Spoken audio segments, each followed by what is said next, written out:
तुमचं पुन्हा एकदा स्वागत. आवाज महाराष्ट्रामध्ये आपण चर्चा करतोय नारायण राणे यांच्या मनात नेमकं काय चाललंय आणि समजून घेतोय नारायण राणे यांना नेमका राग कशामुळे आलाय आणि इथून पुढची नारायण राणे यांची जी काही राजकीय कारकीर्द असेल त्या संदर्भामध्ये आपण अंदाज बांधतोय. आपल्यासोबत राजकीय विश्लेषक आहेत प्रकाश पवार, भाऊ तोरसेकर आणि नितीन सावंत, ज्येष्ठ पत्रकार. नितीन सावंत, पुन्हा एकदा तुम्हाला प्रश्न हाच विचारायचा आहे की आत्ताची कोकणातली जी परिस्थिती आहे, जे म्हणून आमदार नारायण राणे यांच्याबरोबर किंवा त्यांच्या अगदी जवळचे समर्थक आत्तापर्यंत त्यांच्यासोबत होते ते कुठे कुठे दुरावताना दिसत आहेत. त्यांचे अगदी ठाण्यातले रवींद्र फाटक असतील किंवा पुण्यातले विनायक निमण असतील किंवा इतर जे काही वेगवेगळ्या पद्धतीनं आणि अगदी कोकणातले त्यांच्याबरोबरचे काही आमदार जे अलीकडच्या काळापर्यंत त्यांच्याबरोबर होते, हे सगळे समर्थक दुरावताना दिसत आहेत. विजय वडेट्टीवारांसारखं विदर्भातलं नाव होतं. अनेक त्यांच्याबरोबर असलेले जे आमदार बाकीचे होते. नेमकं काय वाटतंय तुम्हाला, ही पिछाडी म्हणून त्याच्याकडे बघायचं का ही सगळी माणसं दुरावली असावीत नारायण राणे यांच्यापासून मधल्या काळामध्ये? मुळात एक मुद्दा आहे की विनायक निमण सिन्नरचे आमदार हे दोघे सोडून नारायण राणेंच्या सोबत आमदारच राहिलेले नाही. सोलापूरचे आमदार एक गेल्या निवडणुकीत त्यांचा पराभव झाला, ते पुन्हा शिवसेनेमध्ये गेलेले आहेत. त्यानंतर अनेक जे सुरुवातीपासून त्यांच्यासोबत होते, आपले भारतीय कामगार सेनेचे जयवंत परब हे त्यांना सोडून गेले. नंतर जे त्यांच्यासोबत गेले, आता नारायण राणे यांच्यासोबत आपल्याला भवितव्य नाही हे लक्षात आल्याबरोबर हे लोक त्यांना सोडून पुन्हा शिवसेनेत आले. भाऊनी मुद्दा सांगितला तो हाच महत्वाचा आहे की उद्धव ठाकरेंवर त्यांनी आगपाकड याच्यासाठीच केली. एकदा आपले जे समर्थक जे त्यांच्यासोबत काँग्रेसमध्ये गेले होते ते त्यांना पुन्हा त्यांनी शिवसेनेत प्रवेश दिला. दुसरा की आता जनतेने उद्धव ठाकरे यांच्या नेतृत्वावर विश्वास व्यक्त केला, हा त्यांचा राग आहे. मध्यंतरी बघा, ते उद्धव ठाकरेंच्या विरोधात एकही शब्द बोलत नसत. आता ह्या निवडणुकीत उद्धव ठाकरे यांचं नेतृत्व राज्यातील जनतेने मान्य केलं आहे, त्यामुळे त्याने ते उद्धव ठाकरेंवर घसरले. आणि सिन्नरचे आमदार काय त्यांचं नाव, आपले माणिकराव कोकाटे सुद्धा आता त्यांच्यासोबत राहतील की नाही शंका. आता दोनच त्यांचे हक्काचे शिलेदार उरले होते, विनायक निमण आणि माणिकराव कोकाटे. ते सांगतात आता की कार्यकर्त्यांचा आग्रह आहे की काँग्रेसमध्ये राहू नका. ह्याचा अर्थ लक्षात येतं, म्हणजे आमदार त्यांच्यासोबत असलेल्या आमदारांचा पण नारायण राणेंवर दबाव आहे की आता काँग्रेसमध्ये राहू नका. दुसरी गोष्ट अशी की काँग्रेसला बंड वगैरे ह्याची सवय आहे. त्यांनी ते व्यक्तीपेक्षा संघटना महत्वाची म्हणतात. काँग्रेस पक्ष हा मोठा पक्ष आहे, राष्ट्रीय पक्ष आहे. त्यांनी एका जगनमोहन रेड्डीसाठी अख्ख्या एका राज्यावर पाणी सोडलं, परंतु त्यांनी जगनमोहन रेड्डीला मोठं होऊ दिलं नाही. तर नारायण राणे त्यांच्या दृष्टिकोनातून फार म्हणजे काँग्रेसचे फार छोटे नेते आहेत. महाराष्ट्रात आपल्याला फार मोठे नेते वाटतात, ते आहेत, त्याच्याबद्दल शंका नाही. परंतु ते शेजारच्या, आता त्यांच्या सिंधुदुर्ग शेजारी बरोबर एक जिल्हा आहे, कोल्हापूर जिल्हा आहे. कोल्हापूर, सांगली, सातारा ह्या 3 जिल्ह्यात काय स्थिती आहे? ते महाराष्ट्राचे नेते आहेत ना, ह्या 3 जिल्ह्यात ते काँग्रेस वाढवू शकले का? नाही. त्यांनी आणि काँग्रेसच्याही लक्षात आलं की त्यांनी राणेंनी आपलं त्यांचं राजकारण हे त्यांच्यासाठी आणि त्यांच्या समर्थकांसाठीच फक्त वापरणं. पुन्हा प्रश्न प्रकाश पवार तुम्हाला विचारायचा आहे की या सगळ्या हे जे काही सगळे मुद्दे समोर येत आहेत, कुठेतरी एक प्रकारची ज्याला लिटमस टेस्ट म्हणता येईल अशा प्रकारची सगळीच ही परिस्थिती दिसते का? प्रत्येक छगन भुजबळ असतील, नारायण राणे असतील, की या सगळ्या नेत्यांमध्ये कुठेतरी एक संपूर्ण महाराष्ट्रसुद्धा खरं तर नारायण राणेंचं ते नेतृत्व केलं सुद्धा होतं मुख्यमंत्री म्हणून. अशा वेळेला त्यांना महाराष्ट्राकडे बघण्याच्या ऐवजी केवळ आणि केवळ ते आपले समर्थक, आपला गट, आपला तट आणि त्या पलीकडे आपला एक मतदारसंघ, याच्या पलीकडे ही सगळी मंडळी गेली नाहीत आणि त्याचाच हा सगळा परिणाम आहे असं तुम्हाला वाटतं? मला असं याच्याबद्दल वाटतं की काँग्रेसची ताकद नाही असं मी काय मान्य करत नाही. कारण साधारणपणे काँग्रेसची ताकद ही फार कमी प्रमाणामध्ये गेल्या निवडणुकीच्या तुलनेत आता कमी झालेली आहे, म्हणजे लोकसभेची आकडेवारी काढली तर. परंतु लोक मात्र, म्हणजे जे नेते आहेत ते मात्र खूप घाबरलेत. मग असं का घडलं, तर त्या का घडण्याचं तुम्ही जे आता जो मुद्दा सांगत होता त्याच्यात आहे की या लोकांचा स्थानिक शासन व्यवस्थांमधला कारभार हा जनतेच्या बाजूने नव्हता. म्हणजे स्थानिक स्वराज्य संस्थांचे सतत निर्णय बदलले गेले, म्हणजे जमिनीच्या बद्दलचे निर्णय बदलले गेले, रस्त्यांच्या बद्दलचे निर्णय बदलले गेले, पाण्याबद्दलचे निर्णय बदलले गेले. याच्यामुळे नगरपालिका, महानगरपालिका या सर्वच क्षेत्रांमधले लोक हे परेशान आहेत की आपली साधन संपत्ती गेली का, आपला जीविताचा प्रश्न निर्माण झाला का.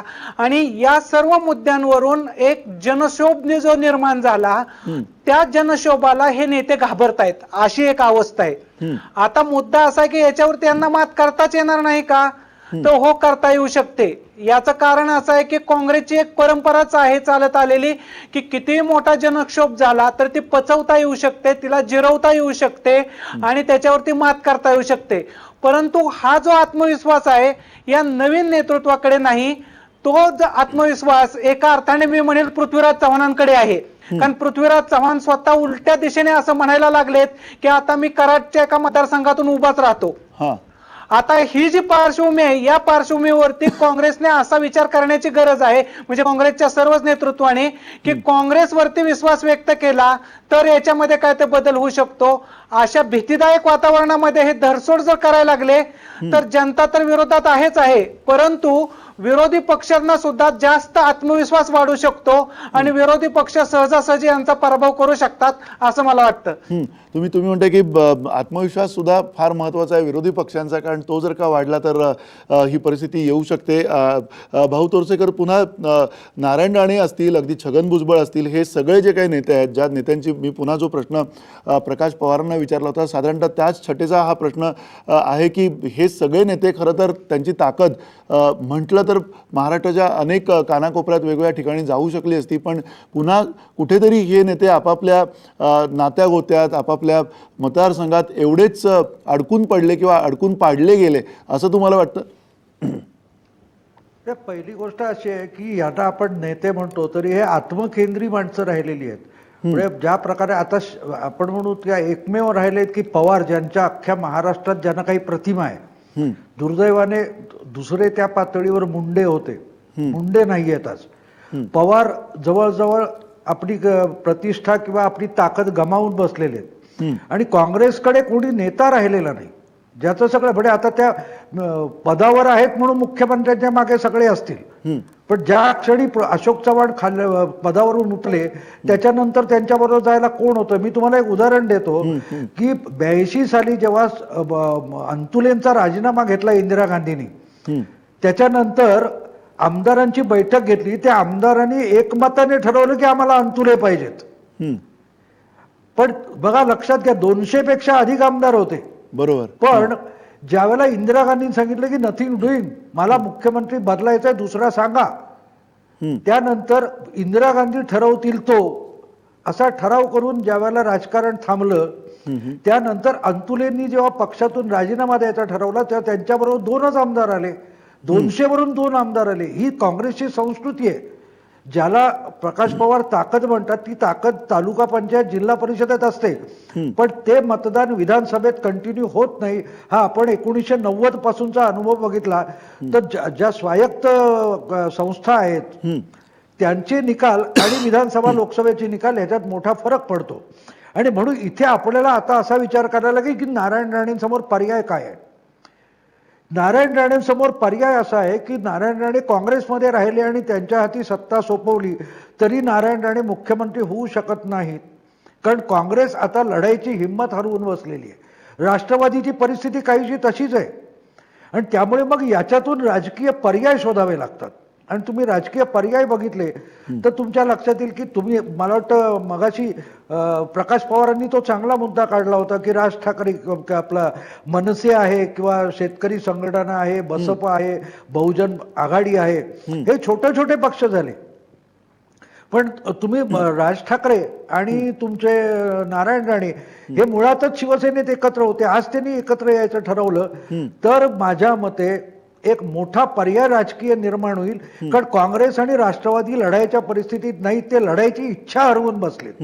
अशा वेळेला हे 2 लोक आहेत की हे लोक लढायला उतरतील मैदानात आणि त्या दृष्टीने एक राजकीय पर्याय होऊ शकतो. मी एक थोडं वाढवून तुम्हाला सांगतो की हा पर्याय मी सांगितल्यानंतर अनेकांना हसू येईल, आपले जे राजकीय अभ्यासक आहेत त्यांना की हे दोघे आत्ता तर निवड म्हणजे नारायण राणेने मुलगा जिंकू शकला नाही आणि राज ठाकरे ते डिपॉझिट घालवून बसले. पण तुम्ही लक्षात ठेवा असे जे पर्याय अशी समीकरणं कशी जुळतात तर 91 साली उत्तर प्रदेशमध्ये भाजपने प्रचंड बहुमत मिळवलं होतं आणि ते बाबरी मशीद पाडल्यानंतर जेव्हा बरखास्त झाली तेव्हा तुमचे मुलायम सिंग अगदी भुईसपाट झालेले होते 91च्या निवडणुकीत. पण पुढची जी 93ची निवडणूक आली मध्यावधी तेव्हा त्याच मुलायमनी अतिशय काटेकोर हिशोब करून काशीरामना बरोबर घेतलं आणि तो एक फॉर्मिडेबल पर्याय तयार झाला आणि तोपर्यंत 2 नंबरला असलेली काँग्रेस 3ऱ्या नंबरला गेली आणि काशीराम आणि मुलायम यांची युती ही 250 जागा निवडून आणली त्यांनी. तर हे अशी समीकरणं जुळतात लक्षात घ्या समीकरणं. आणि त्यामुळे आज लक्षात ठेवा की साधारण मराठवाड्याचा मोठा भाग, विदर्भाचा मोठा भाग, उत्तर महाराष्ट्र इथे राज ठाकरेंचं प्रस्थ नाहीये. पण तिथले जे काँग्रेसवाले अस्वस्थ आहेत त्यांना कुठला तरी पर्याय पाहिजे. त्यांना घेऊन नारायण राणे राज ठाकरेंकडे येऊ शकतात आणि मग नारायण राणे राज ठाकरे हा एक फॉर्मिडेबल पर्याय राजकीय उभा राहू शकतो. अच्छा, एक नवा वेगळा विचार तुम्ही मांडलेला आहे. पण अर्थात पुन्हा नितीन सावंत थोडक्यात तुम्ही सांगा, अशा प्रकारचा पर्याय किंवा अशा प्रकारचं समीकरण नवं महाराष्ट्रामध्ये बनण्याची शक्यता आहे का? नेत्यांमध्ये तशी मानसिकता आहे का की आपापलंच फक्त जे काही घोडं आहे प्यादं आहे ते पुढे दामटायचं एवढ्याच सध्याच्या त्यांच्या आशा आकांक्षा दिसत आहेत? मुळात निवडणुकीला सामोरं जाताना संघटना महत्वाची मानली जाते. आज 2च पक्षांच्या संघटना मजबूत आहेत, एक शिवसेना आणि भाजप. शिवसेनेची संघटना पूर्णपणे उद्धव ठाकरे यांच्या ताब्यात आहेत, त्याचं ऐकणारे त्यांनी जिल्हा प्रमुख नेमले. भाजप हा केडर बेस्ड पक्ष आहे. आता असे पर्याय निर्माण होतील पण ते कधीही त्याला 5 वर्ष जावे लागतील. आता महिन्याभरात नारायण राणे आणि राज ठाकरे फिरून काय संघटना बांधू शकत नाहीत. गेल्या 7 वर्षात राज ठाकरे मनसेची संघटना बांधू शकले नाहीत. तर महिन्याभरात नवीन पर्याय कसे निर्माण होतील? मला तरी याची काही तीळमार्थ शक्यता वाटत नाही. आता फक्त सत्तेचे पर्याय शोधायचा काळ राहिलेला आहे आणि त्यासाठी नारायण राणे आणि त्यांच्या समर्थकांची धडपड सुरू आहे.